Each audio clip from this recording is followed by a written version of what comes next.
السلام علیکم، میں بدر ریاض نبیل ایجوکیٹ انٹرنیشنل اسکول بڑی شاریمان پاکستان سے رمضان کے 2 پیغام لے کر آیا ہوں۔ یا ایھا الذین آمنوا کتب علیکم الصیام کما کتب علی الذین من قبلکم لعلکم تتقون۔ پہلا پیغام، روزے رکھیں، یہ آپ پر فرض کیے گئے ہیں۔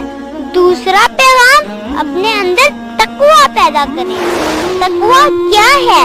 اللہ کے ڈر سے، برائی سے بچیں اور دوسروں کو بچائیں، نیک بنیں اور نیکی پھیلائیں، اسلام میں مکمل داخل ہو جائیں۔ رمضان کا یہ بھی پیغام ہے، آپ اپنے اندر صبر، تحمل اور برداشت پیدا کریں، بھوکوں اور پیاسوں کے درد کو محسوس کریں۔